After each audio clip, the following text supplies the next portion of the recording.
The Brisbane Lions Fancast is back, and the Brisbane Lions themselves have made their way into their fourth consecutive prelim final against the Pies MCG Saturday, 5:15. This one's looking like the twilight job again.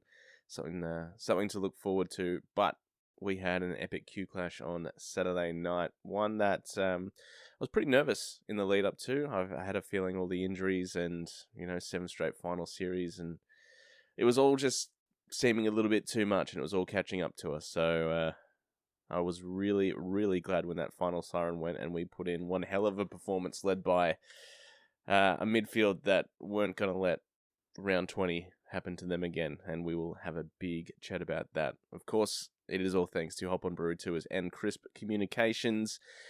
Like, rate, subscribe, follow, do all the stuff. Check us out on YouTube, wherever you find your podcasts. And, of course, follow us on all the socials, all that sort of gear. If you like the show, head to the website, buy yourself a shirt. And it was really, really cool to see a few people wearing their Froggy Leicester shirts that they let us know via Twitter, which was really heartwarming.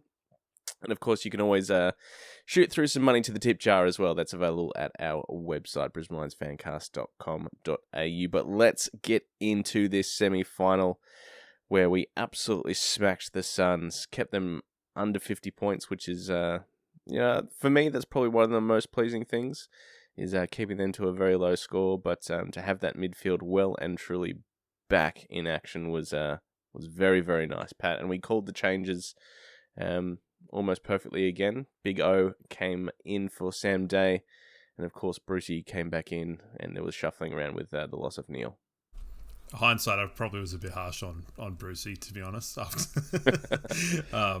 And well worth seeing him in his beautiful cornrows with the sub vest on to allow little Marshall to run around a lot. And he grew into the game, but probably burying the lead a little bit there. But I can ask you a serious question.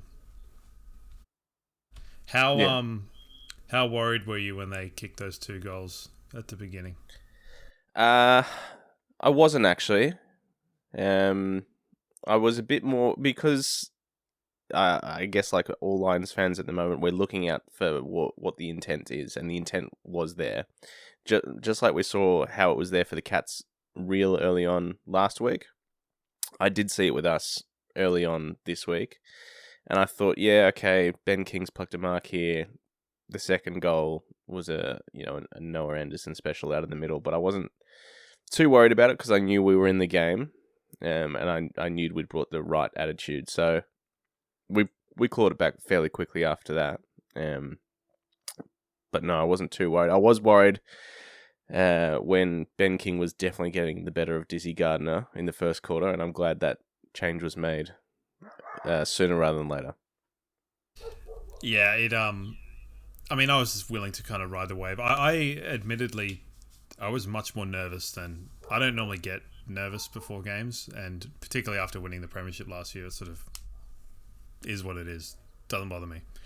But I was quite nervous before the game, and I didn't realise I was just sort of just like burrowing into the couch to sort of try and save myself any kind of pain. So yeah, I was going to say I don't believe you, but I think you explained your reasoning quite well. So that'll give me a B-, I reckon. We got to quarter time and it was close. It was a couple of points in it. And I met up with a couple of friends who were Sun supporters, and I said, look, we're playing the better footy. You guys have just taken your opportunities when they've come about. So I'm not too worried at this point. And yeah, and that's usually me, who's a glass half empty, especially when it comes to my footy team. So I was happy with what I saw nice and early, and it obviously continued. Yeah, I think we put together the first half was obviously where the damage was done. And to me, I was just sort of largely hoping we just kind of stayed in the game as long as possible. I know that, we played the better football across the night. We won every quarter, I believe. Sorry, Adelaide. But just on the whole, I think they were gonna kind of get leggy towards the end of the game, and we saw that in kind of a not so nice way. Just the game blew out, and the last quarter was largely inconsequential. But I think it kind of in a strange way it allowed it allowed Gallup to kind of get into the game a little bit. It allowed Marshall to get his run on a bit, and it gave us almost like a match sim during a final before next week, which is insane to think about in my opinion. Yes. We'll have a chat about Ty Gallup later because I thought he had a great game, of course, and obviously slotted his first goal. The other thing that sort of put me at ease was that their midfield wasn't running right, and we knew that was going to be where all the damage was going to be done one way or the other, whether it was for us or for them. Is when we beat them early on in the season, it was our midfield that did all the work. When they smacked us a few weeks ago, it was because their midfield went absolutely ham. And we saw what Rao did last week as well. So when you get to quarter time and he's not exactly tearing the game open, it's always a good sign as well. Yeah, and admittedly, I did quite like at different times Huey and Will Ashcroft going head to head with Anderson. Just it was sort of, he's a really good player, and to see Will, I said a few weeks ago how Darcy Wilmot's sort of style was like my favourite as far as a player goes. I think Will Ashcroft's very close second. He looks like a big throwback. He's kind of got these sneaky broad shoulders, and his socks are a little bit up but not too far. And I don't know, it's a very nice, and to see him in full flight was it was pretty good. And to kind of affect Anderson the other way was really important. McCluggage he got a lot of the ball, and he was really important in that link-up play, but he didn't quite kind of break the game apart in ways we've seen, which I don't mind because other people were able to do that. And I'll tell you what, the game put the voting to the test because there were certain moments that were sort of, probably easier to vote for and not in other ways. I did two types of votes. I did the 3-2-1 just to see what would happen, and then I did the nightmare fuel that I did. So we'll get to that later on. But yeah, we're definitely in the game. I thought Jared Berry was awesome.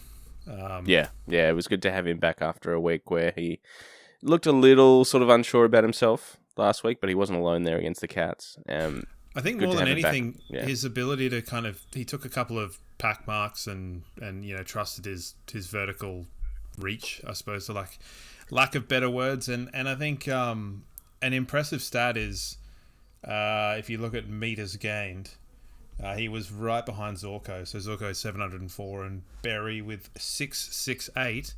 And Berry doesn't take kickouts. So and you got a Jared Berry goal as well. Oh, absolutely. Yeah, never in doubt. As I said, probably the most pleasing thing about the whole game is the ability to keep them to a very low score, and Harris Andrews had a big part in that in the second half. But to keep them to one goal after halftime was pretty special.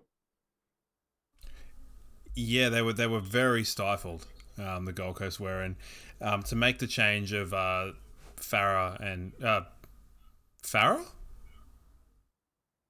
Am I having a stroke? What's the name of what about him? Oh, like because Harris. Can we start?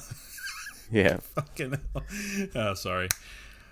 To have Harris playing on Farah early, and then obviously King was getting a little bit out of hand. To swap that and just make it a non-issue was really impressive, and they covered really well. Froggy Lester's awesome, and Wilmot on Humphreys was really good too. Yeah. I didn't even sort of clock that at the time. I was sort of just looking at going, Humphrey hasn't done anything, and Wilmot obviously did.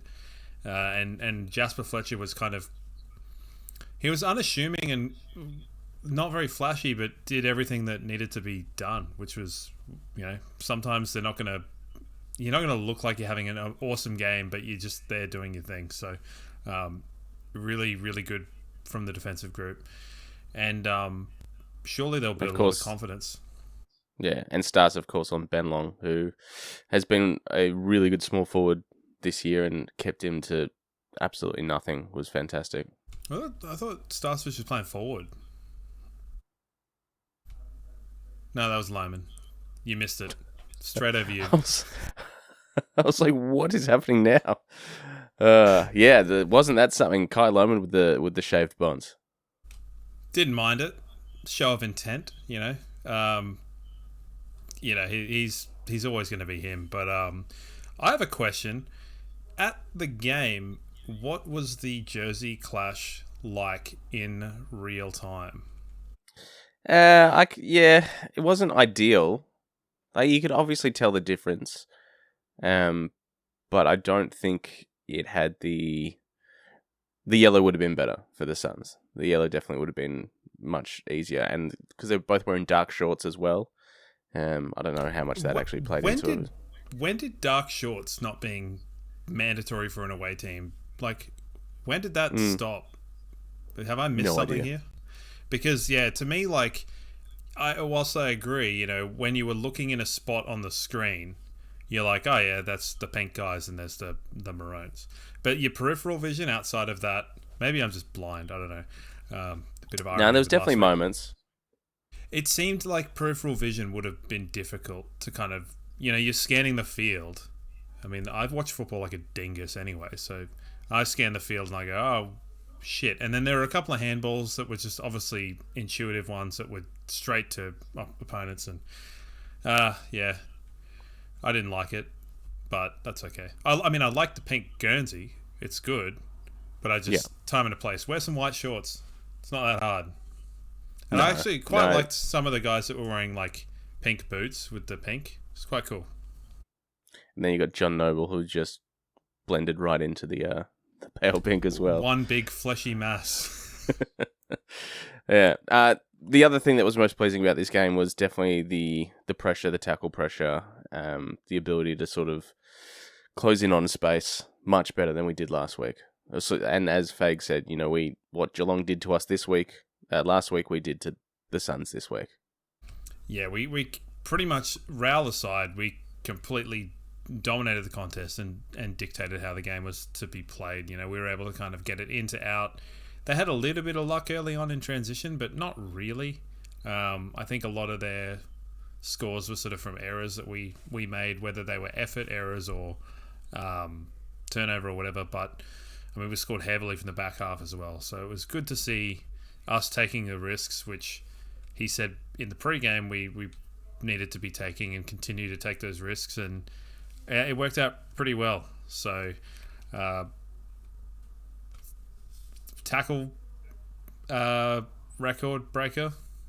Tackles. We had two. So Dunkley obviously broke the number of tackles in a final, beat Jimmy Bartell with he had 16. So Josh Dunkley's now got the record with 18. The next closest was Rao with 8. We also broke another one. Cam Rayner broke the record for most broken tackles in a final as well. So I think it was the most broken tackle in any game ever, not just finals. Oh, so. Crazy. And then that's a record held by Dusty, yeah. So that was impressive. And, you know, Cam Rayner he went ballistic without going ballistic. And there were a few sort of contributors around the traps. Like, I thought Bailey largely had like a pretty nothing game, but ended up kicking 3 goals. So it's like, cool. Yeah. Interesting. Funny. But, all in all, like a pretty handy 3-quarter performance. And then the last quarter just sort of fizzled. Charlie Cameron, much better this week. Obviously, didn't get a goal in the end and absolutely pissed away a golden opportunity. Kicked 0 goals 3. But much better in terms of his output. His pressure, his chasing, his tackling, his field kicking, all that sort of stuff was... Like, that's the sort of game that, you know, when... And there was a lot of talk about him throughout the week. People have been dumping on Charlie across the year for his form. But if he plays like that, even if he doesn't hit the scoreboard, I'm sort of all right with that. Yeah, you can generally tell a bit like us, you can see his intent. And when he gets a clean mark early on and a clean disposal, I know there were a couple of turnovers and whatever, but that happens with everybody. So I think, the writing was on the wall. He was coming up a bit further. I can't quite recall who was playing on him, but he was dragging them up. And it worked pretty well, you know. Was it Hewland that was playing on him, or was Hewland playing? I think he had Hewland at times, and, you know, Will Powell at different moments as well. So all in all, like Charlie was, if he'd kicked 2 goals, you'd be like, cool, he's in the top 5 performers. But that little bit of output, it would have been good to see him get a goal just to kind of give him a bit of momentum, because he tends to play pretty well against Collingwood. So hopefully he can kind of watch some videos of himself playing to try and sort of G him up for next week. So, but all in all, like largely pretty good team performance, I think. And the spread from inside to out, like, they couldn't do anything. Like, we were either kicking through them or they were leaving the corridor wide open. So we just had a choice of how we wanted to play the game, and it was just a golf in knowing the moment and owning the moment and playing in finals. What did you make of the 2 rucks as a whole? Well, and specifically of Oscar's performance. It's the best I've seen Oscar probably look this year, which is probably not saying much. I did find it interesting that Gallup actually chipped in for a little bit of ruck time as well, so there was like a third added in. Fort competed well. Compete well.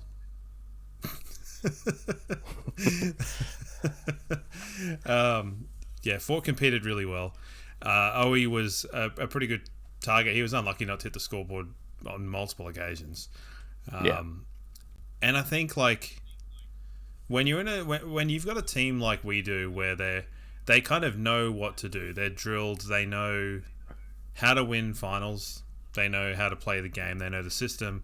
When you inject that little bit of like the romance into the team, like the story of last year, and I'm sure there would have been no words minced about that in sort of most situations going into these finals.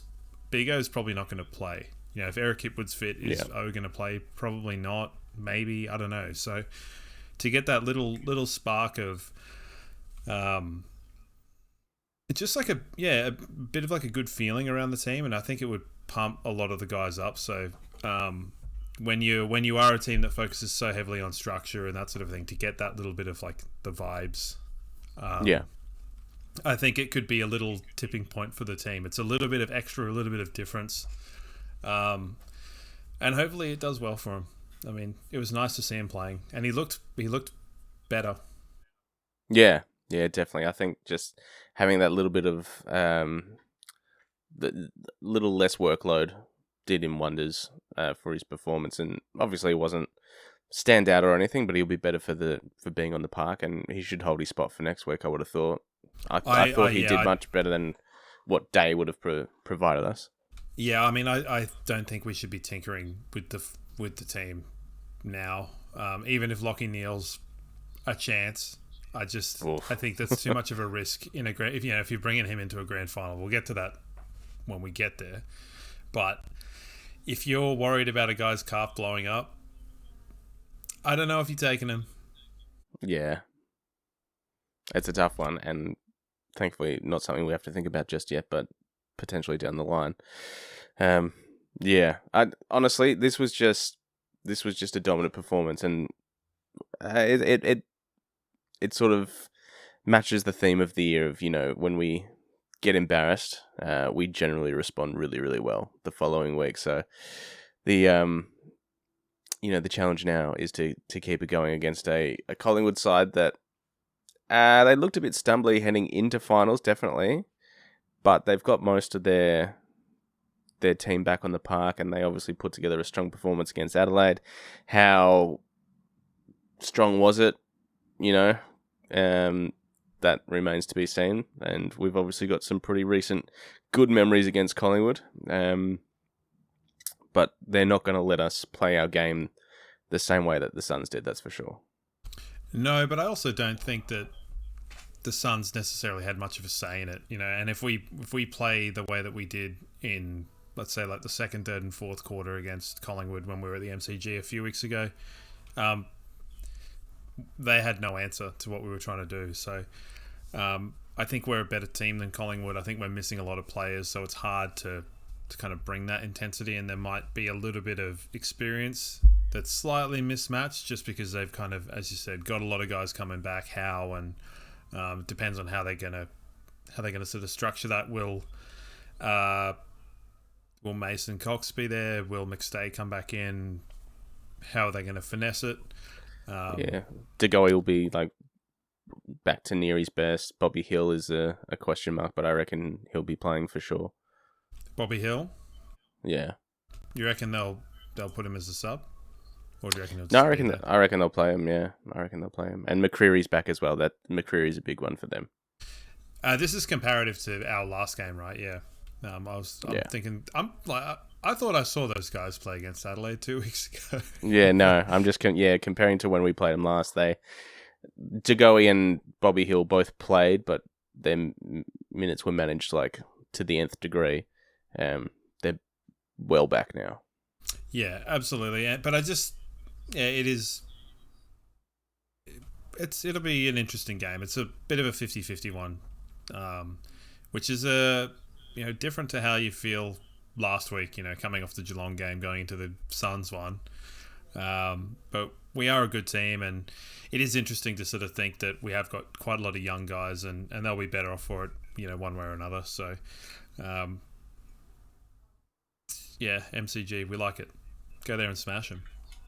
Yeah, it's been a happy hunting ground for the last over a year now, so hopefully we can continue that as well. All right, should we get into some votes for Hop on Brewery Tours? I don't know. Are you ready? I'm as ready as I'll ever be. Now, voting, it was easier last week when watching the game on the TV because I could sort of take a second after each quarter and write them down. No such luck at the footy, watching in real time, drinking beers. So I have just sort of gone for 6 players that I thought deserved votes and weighted them how I thought they should be weighted. So that's abuse of the system, but I'll allow it. So I've gone Dunkley 3, Ashcroft also 3, McCluggage and Andrews 2 each, Wilmot and Rayner get 1 each. That's pretty cool. I'd sent you a message before we started this saying that I'd had 8 people in my votes, and funnily enough, for the first 2 quarters, I had 6 different people. So mine is an absolute nightmare. So I've got Harris with 3, Dunkley with 2, Ashcroft with 2, and then 1 each to Fort, Berry, McCluggage, Wilmot, and Gallup. Fort, Berry, Wilmot, McCluggage, Gallup. Because if you can't get a vote in a final on a weird system of voting that rewards a quarter, scoring your first goal, when can you get a vote? Yeah, and look, Gallup did have a vote for me, and then I did bump him for Wilmot because I thought Moddy was very good. Now, if I was doing this the other way around, my votes would have been 3 Harris, 2 Dunkley, 1 Ashcroft. So it's basically the same. Yeah. So fair enough. Is this a lot of fuckery for not much difference? Maybe. I'll let you be the judge of that. And I don't mean you, Brooksy, I mean the people. I think we covered, and there's probably a few players. Like Zorko had a pretty bloody good game as well. Fletter was all right, but not... it was all right. Kyle Lohman probably could have snuck a vote for his 3 goals as well along the line.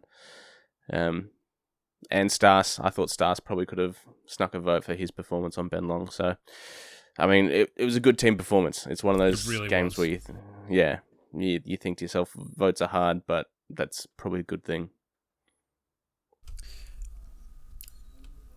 Can't really argue with that, can you? So, have we got a leaderboard, or are we going to wait until the bitter end to do? No, I'm gonna have to wade my way through that stuff you've just given me, and we'll have a leaderboard by this time next week. Sounds good. Now, have you lined up I would say Harris Andrews and Josh Dunkley would be somewhere near the top. I think you'd probably be safe with that one. Yeah. Now, my question is, have you lined up a Cheaters podcast for later this week again? No, I have not. I got a message from my brother in Germany that had a screenshot of your co-host. I don't remember his name, the guy from Rebel, and it just said, "Man, you look really dehydrated." So that was quite funny.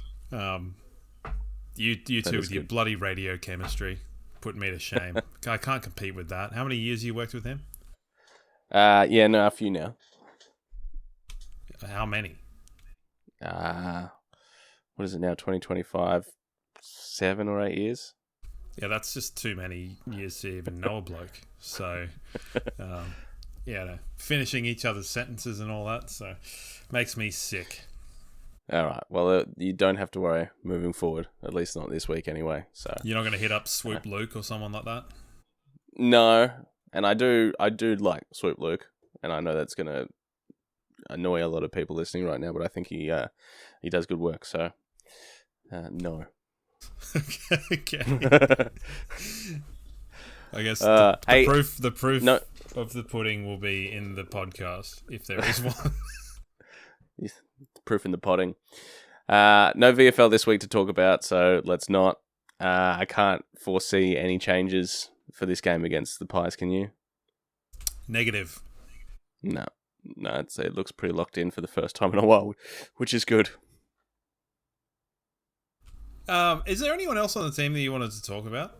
Because I think we've pretty well covered it. Like, probably didn't talk about Rayner enough. Like, I think he really impacted without doing much, and probably should have scored about 7 goals. I think, considering the week he obviously had, it was good for him to come out and just like stamp his authority on a game in a way that we know he can, and a way that people are proud of as well. Now, it was... You brought up the first crack thing, and I was obviously quite dismissive of that, given that 2/3 of those people on the show rubbed me the wrong way, and the other third is Lee Montagna, who a bit does. I saw that, and I think it's hard to make conclusions of what was said based on nothing. And also, I mean, the big thing that I've been saying is, like, you know, the umpire was obviously not afraid to pay free kicks, and if that had been truly demonstrative dissent, surely he would have paid a free kick, right? I would have thought so. Yeah, it's, as I said at the time, like, and I understand if that's the only vision that Kingy had, I get why he's sitting there saying it doesn't look good, because I guess it doesn't look good. But what I also said is it's shot from fucking 200 meters away at a full MCG and a right hostile after a crowd. goal. Yeah, music blaring. Yeah, so he probably obviously went heavy-handed on that whole situation.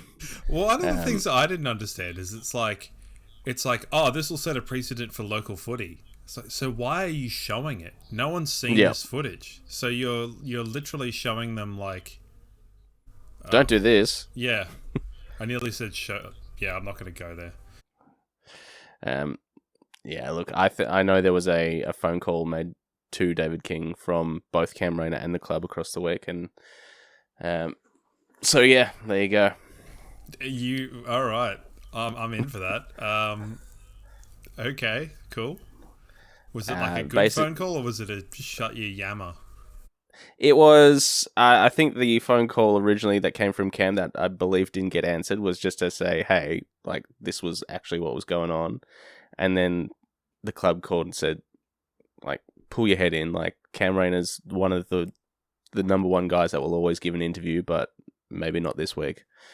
So he was happy to have a chat to Channel 7 this week, I believe. So it'll all be fine. Like, no one's going to care about it in a couple of weeks' time. So who gives a shit in the end? But yeah, I know that they weren't particularly happy with that.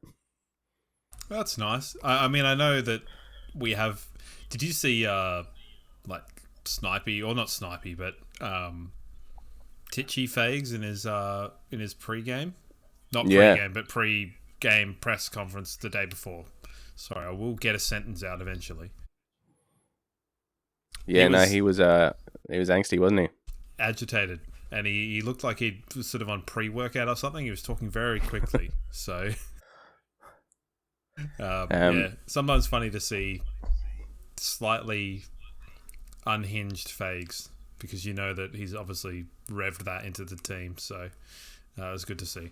Did you watch Unfiltered? I did, yeah. It's pretty good.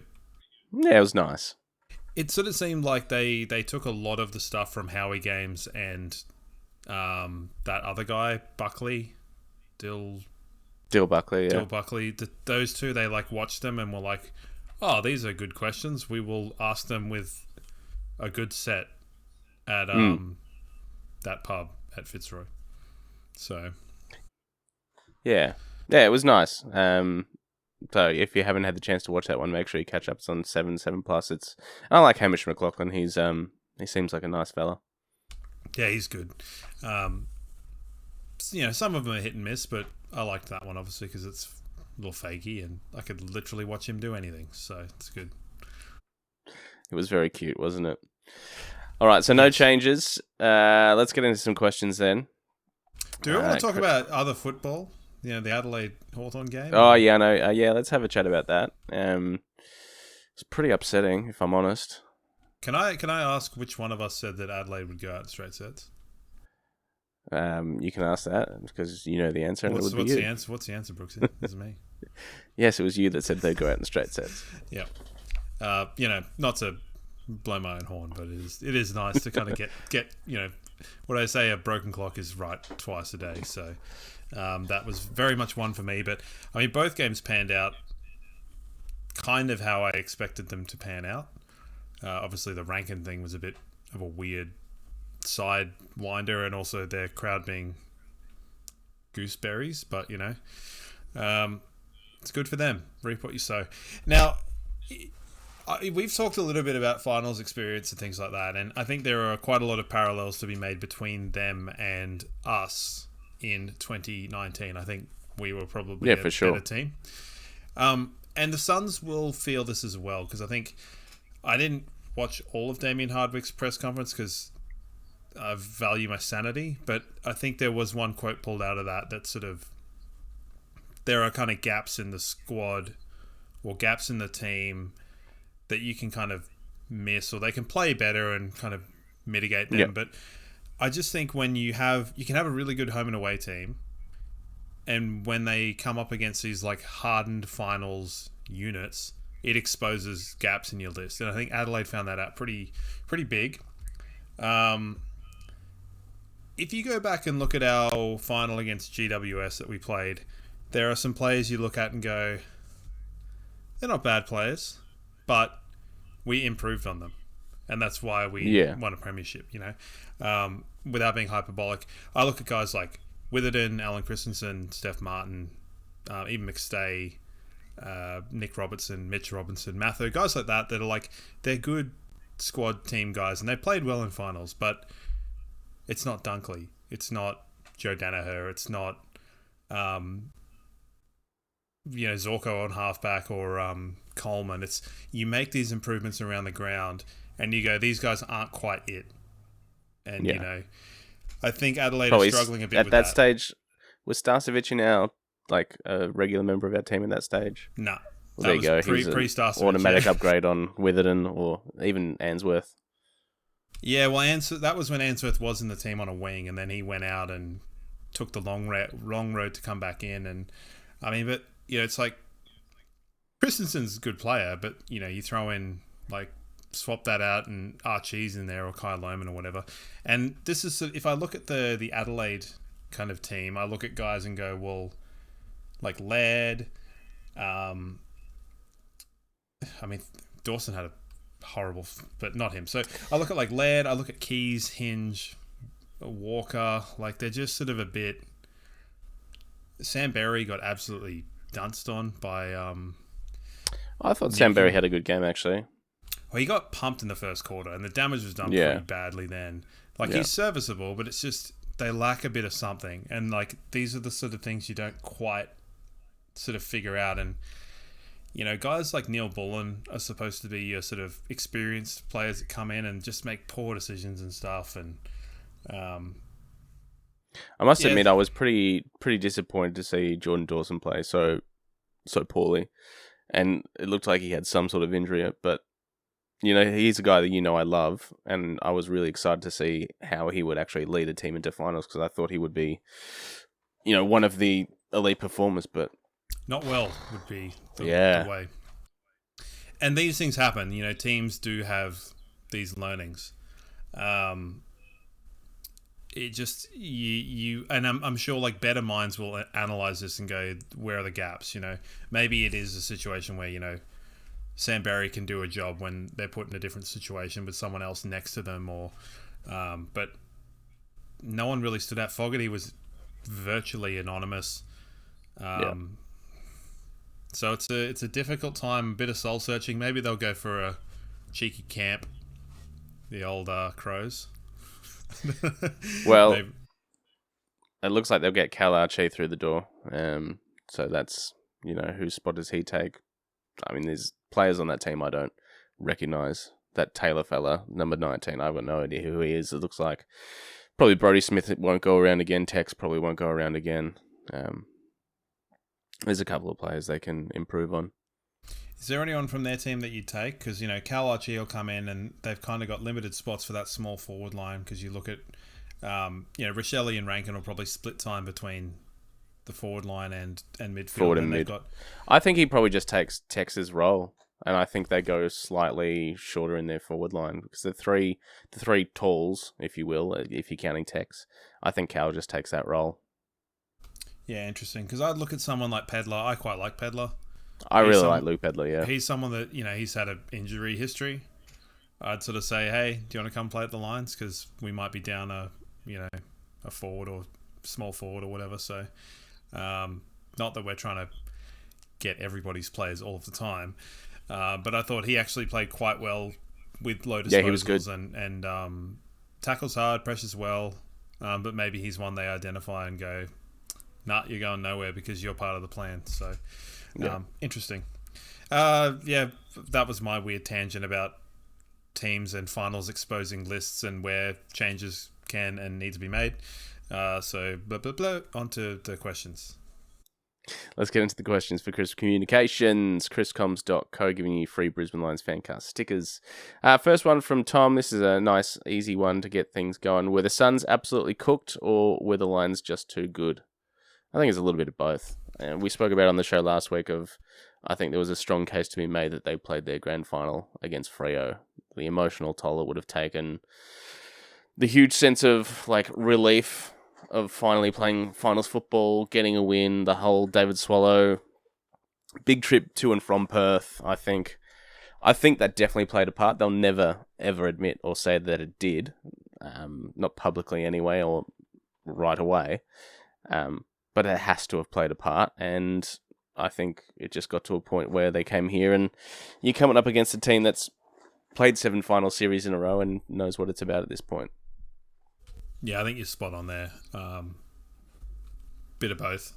And traditionally the travel back from Perth is the harder of the two. Going there, you go there, the adrenaline, whatever. But I think... what we were talking about last week, would you rather play the team that's recovering before they travel or then travelling during their recovery to then prep? I don't know. Might have been something that I was talking to myself with.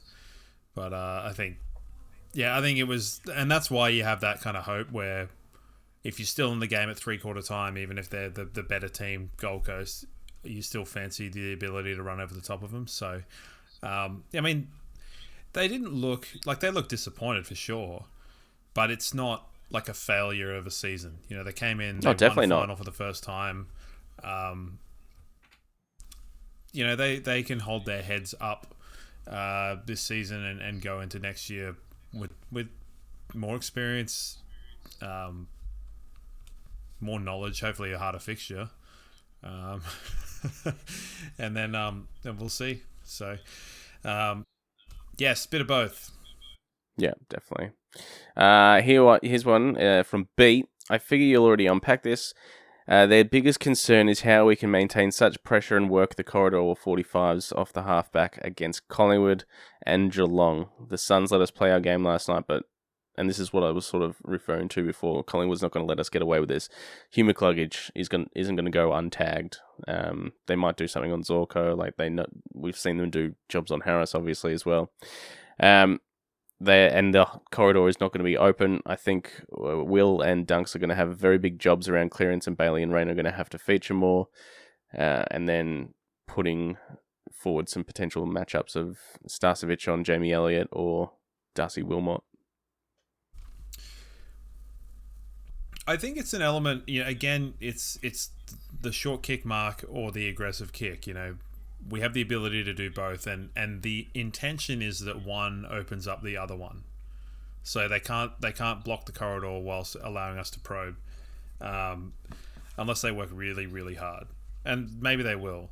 But can they also sustain negating our performance for 4 quarters as well?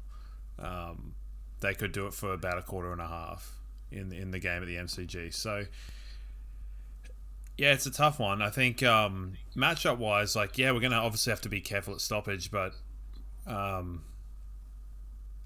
we've got the players to be able to do it, and they'll probably play fiddlesticks with Dacos and put him at half back, and then have him come in through the thing because they're kind of weird like that.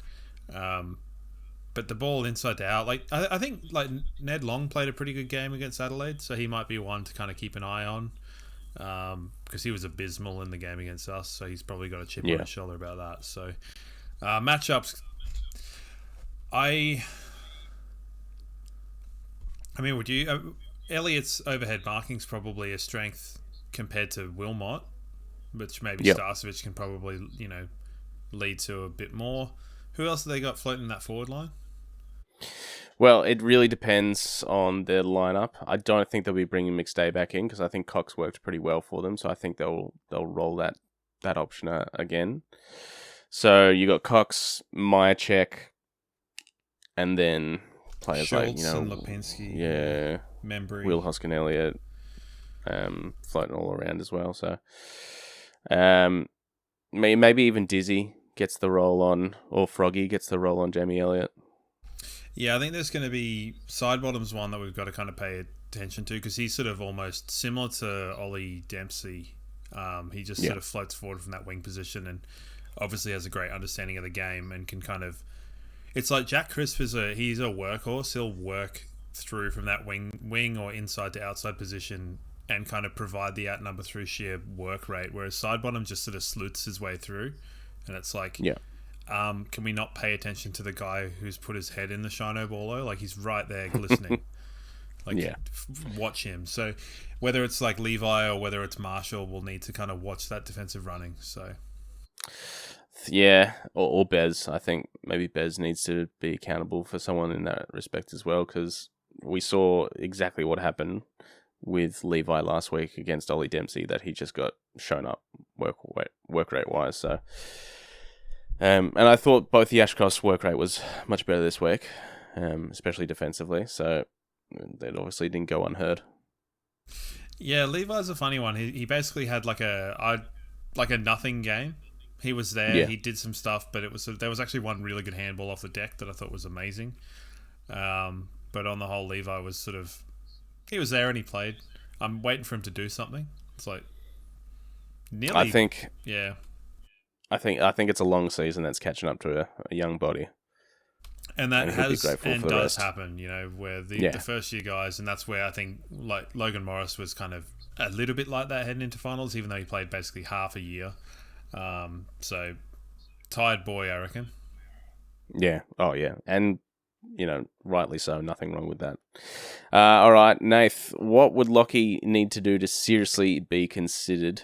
There is the option of potentially playing him as a sub if we do make it through to the grand final and he's, 60%, 70% fit? Well, given how we use a sub, he'd probably be lucky to get on the field. Yeah, look, cybernetics, implants, leg implant, something along those lines. If he passes a fitness test, I guess it's fine. It's the sort of one where you really want it to either go at the fitness test or it's fine. Yeah. I don't know. Calf tears, I don't know. It's weird. I mean, I wouldn't be playing him. No, well, I said that earlier on. I think a settled team is probably... It can kind of just interrupt the chemistry of it all. If you go, oh, well, Lockie might be back at 60%, so what does that say about the perception of Marshall or Revel or, Reville?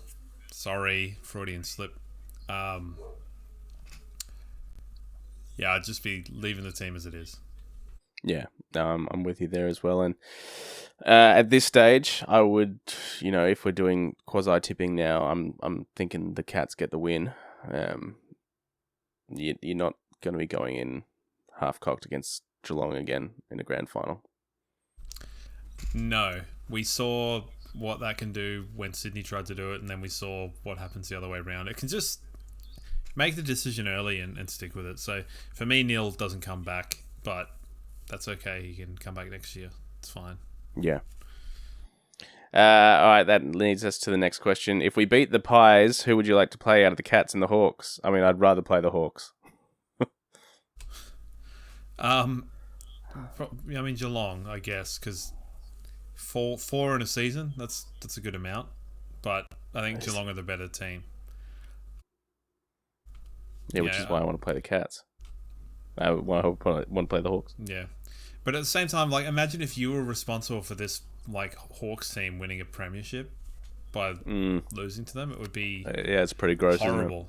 At least Geelong's like, oh yeah. I mean, they were pretty good. Whereas Hawthorn would be like, it'd be they would like, how many documentaries would they do of it? And they'd be like, it's better than what the Lions did last year, and blah blah blah. Yeah, Geelong. I'd be okay if we lost to Geelong in a grand final. I wouldn't overly be okay if we lost to Hawthorn. So, hedge my bets. I hope they batter the shit out of each other, to be honest. I mean, yeah, obviously. That would be good. Not that I'm not going to cheer injuries or tempt them, but, like, if Geelong come out with a couple of injuries, then complain about that, could be interesting. Because we'll be like, look at our list. Bam. All right, and a second to last one here. This is a bit wordy, so I'll work my way through it here. Across the season, Lions have shown they can dominate patches of play, but not always sustain that level across 4 quarters against elite opposition. Collingwood's going to test the big game mentality and execution under pressure. What is the single most important adjustment, mental or structural, Brisbane should make to ensure a sustained full game performance?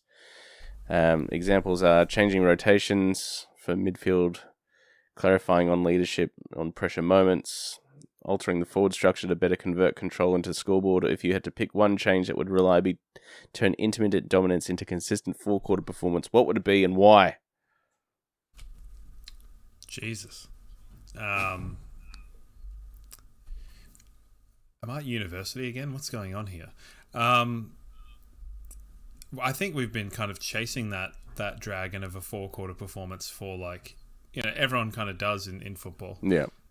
We got it at the grand final last year, and I think we've had it in patches, which is kind of, I guess, part of what the question is. So, I think our team is good enough to win without the full 4-quarter effort, because we tend to break teams. Yeah. Or we'll break a game in a certain way. And I think if you can kind of hold ground in a quarter and a half, and then absolutely blitz them for 2, that's kind of all you need in modern football. In terms of whether it's like a structural or a mental approach to change things, I think against Collingwood, looking at it from an isolating and going away from Darcy Moore, I think is pretty important, because I think Darcy Moore's like a bit of a sometimes maybe good, sometimes maybe shit type. Yep. Oh yeah. He's almost like a calamity waiting to happen, and Adelaide completely played into his hands, because I don't like, he was good, but is he really like? I look at how he played against Adelaide. He got 10 coaches' votes, and I look at how Harris played against Geelong. Shannon Neal kicked 1 goal on him. He was everywhere, and Harris didn't get a vote. So it's like, and I understand Collingwood won the game, we didn't. So, but it's a big part of it. Yeah, it just seems like I think the games were equally as impactful by both players, yet one gets, talked about. So, yeah, I think probably smarter entries inside 50, whether it's dirty ball rather than kicking it long. Don't know. Have you got any thoughts on that? I think the thing that has probably impressed me the most this year is our ability to shift gears. and it's been pointed out a couple of times on various sort of platforms, is like, last year our premiership was synonymous with the chip mark and the uncontested mark game, but we did incorporate this year. We have got a bit more free-flowing ball, like rapid ball movement through the corridor, a bit more overlap handball, and then if we need to, if things aren't necessarily going our way, then we can revert to that chip mark, like we saw, like, to what degree against Freo, a few weeks ago. So we've got the ability to actually do what we need to do in terms of, changing tempo and momentum to suit the opposition. But when it doesn't work, like when Geelong are just all over you last week, then you don't really get that opportunity. So I think that's probably been the most pleasing thing about our season this year, is our ability to shift gears when needed. And hopefully, like, Ty Gallup will be better for that last sort of quarter and a half. Took some marks, to have a contested outlet. And I think with Day, he was sort of almost defaulting to the front and square, like drop a ball to our runners, and sometimes you just need a bailout mark. And I think with Oscar and with Gallup, you're probably more likely to see that in lieu of Hipwood and Oscar Allen, who isn't here yet. So hopefully you can, if last resort is you hammer it down the line, you get someone to clunk a mark. Like, that's what you're looking for. That's the last resort of the three options. So, I think you're right. The probing or the go quick, you've just got to kind of pick your moment and know when that is. Far out, there was some like absolutely clenching kicks from Zorko in that Gold Coast game where you're like right over the hand of the one guy and right dropping in. Oh man, terrifying. That's what you love him for, though. Yep. Last question, and this is Dunkley is now a bona fide weapon for us. Who do you put him to? I'd love to see him tackle Nick Dacos 18 times on Saturday. I would like to see him tackle Dacos. I think Dacos would break in half if he got tackled 18 times. But yeah, it'd be close. I think he's probably more suited to a Jordan De Goey, though. Yeah, I think it'll be. I don't know that he'll match up on a specific person. I think he'll be at the contest just about every time, and whoever's there, he will just tackle them. That's the guy's MO, with his weird infrared sauna and all that sort of stuff that's going on. So good for him. Yeah, I don't know that there's a very obvious matchup for him. Like, it's the players like Rao, like Paddy Cripps, that are the obvious matchups. You go, oh yeah, you go to him. But do you put him on a Pendlebury or something like that to just stop whatever that kind of catalyst for the, because Pendlebury's still amazingly their kind of catalyst out of contest. It's crazy, yeah. He still dictates all over the place. And do you just hammer him and go, well, if you like your 37-year-old body to be ravaged, keep doing what you're doing, otherwise get out of there? And do you force him to change? I don't know. I'm not 37 and I wouldn't like to be ravaged like that. No. I can categorically say I wouldn't either. It'll be interesting, and it'll be a very much a wait and see, for sure. Yeah, we'll see how they line up. I don't know how much there's going to be. Like, do you do a negating roll on Moore? I don't think so. I think you put Logan Morris to him and say, do you remember when he kicked, what was it, 6 on him? 5 on him? Yeah. 6, 5, 7, 8? How many goals? A lot. It was 6 between, Moore and Charlie Dean at that stage, but yeah. I mean, Howe will probably be there and they'll have Frampton, so it's a bit different, but at the same time, you just got to show up and hope the guys can kind of scum the ball in. So, but I think defensively, that'll be our way to win the game. So, yeah, it's gonna be tough. It's gonna be a tough game, and it's gonna be very different to the last time we played them. Hopefully not. Hopefully not, but I think it will be. Yeah, well, we'll wait and see. But I hope it's a good game. I hope the crowd turns. I hope there's a lot of Lions people that can get there. So, because our travelling crowd has been awesome this year. So, keep that up. Crowd was good on Saturday as well, actually. I got to admit, I reckon they just don't know how to mix the crowd at the Gabba very well through their audio things at whether it's KO or 7. It always sounds like you're at Chandler for the swimming. Not great. So the audio mixers need to pull their socks up, in my opinion, based on no knowledge of audio mixing. So. All right, well, let's wrap things up for another week. Let's quickly touch on the girls who I neglected to mention them last week. They got a good win away from home. They're very much like the men's team this week. Not very great at home. They got belted good this on the week. road.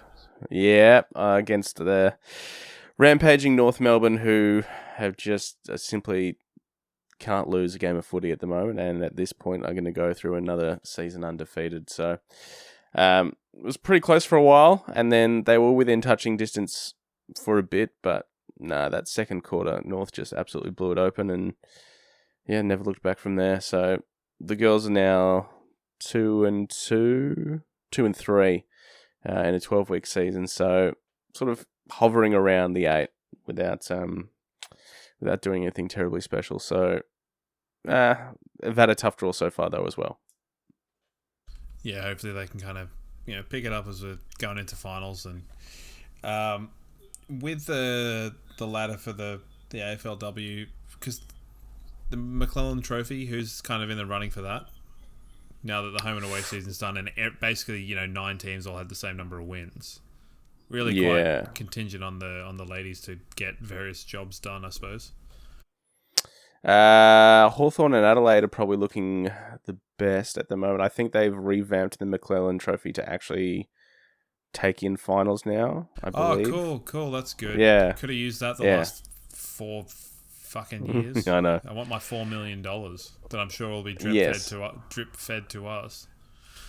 Hawthorn, Adelaide, and Brisbane would be up there, but the girls probably need to pull out a few more wins. Yeah, pull their socks up and get it done. But there's still a fair amount of footy to go, so probably those 3 teams at this stage looking the best. Is there anything by way of sort of trade nonsense that has caught your ear or eye? Nah, not this week. Obviously, the ones we already know that are affecting our club. Obviously, Zach Merritt is the massive story at the moment, and he just looks bloody desperate to get out of Essendon, and don't really blame him. And Essendon is putting together some sort of ridiculous offer for Zach Bailey next year as a free agent, but my guess is if Zach Bailey is seriously considering that money, he will have a chat to Sam Draper and be like, so what's it really like there? And he'll say, mate, it's fucked. Don't go there. But it is a stupid amount of money, and it's going to be hard to say no to for anyone. So I'm sure he's already talking to Jackson Pryor anyway. Yeah, geez. And the Jordan Ridley stuff, I just can't see that actually happening, to be perfectly honest. Yeah, it seems a bit far-fetched at this point. And is it just a sort of smoke and mirrors element of, the club will talk to whomever, because you would have to assume that these people have spoken to the club before they requested that, or is that just a cry for help? No, they've definitely spoken, but yeah, it's going to be very difficult to get over the line now. Yeah, I don't think we have the capital to be able to do that unless something else happens, and maybe it is a case of player swap included with whatever magical Zach Bailey thing. So, we'll wait and see. Zach Bailey being an All-Australian this year won't definitely diminish his value. So, did you see the one about Lachie Neale and West Coast? Yeah, that comes up every year, him going back to Perth, and I fair enough. Like, he's entering the twilight of his career, obviously. He's got family over there. It makes sense. Sure. Like, if that did happen, I don't know that I would be, like, amazingly upset. What if we got a first-round pick for that? Would you take that? Ooh. If we got a first-round pick, of course I would. Yeah, I'd do that. Because I think yesterday. Because it's at a pivotal point with him where he's like just about to enter the old soft tissue injury phase of his career. You know, we've seen it, and it can happen. People can drop off like that. And you go, well, West Coast really need some leadership quality, and, you know, you've been harping on about it for years. And if it doesn't happen now, it probably won't happen. So yeah, could that be the reason why he's so keen to get back and with his fucking hyperbolic chamber or whatever the hell? What's that thing in Dragon Ball Z where they go in and they like the time slows down or whatever? Not a Dragon Ball Z. I'm gonna look this up and find out what it is because I haven't thought about this since I was a child. Yeah, but like I said, if that was to happen, I'm not going to be tremendously upset. He's plus 30 now, so and it's not like our midfield is still desperately reliant on him. And if it's the best thing for him and his family, and if it's the best thing for us, then yeah, I guess make it happen. So looking at this, it's probably not the greatest idea. So the hyperbolic time chamber, known as the Room of Spirit and Time, 1 year inside the chamber is equivalent to 1 day on the outside. So I don't think we really want him to age by a year a day. Although that said, you could put him in for like 10 minutes, and that'd be the 4 weeks, and then he's out, get him right, do some training with Goku, and he'll be happy as a clam. Well, there you go. Hopefully the Gabba has a Room of Spirit and Time. Yep. To that person that asked a question about what it would take to get Lockie Neal back, there's your answer. Bullshit is what it would take. From Dragon Ball Z, yes. You have to wait all episode to get that one. Good for you. All right, let's pack this one in, and we'll have a prelim next week to chat about. Sounds good. And you'll be talking with Swoop Luke in the week, I'm sure. It'll pop up.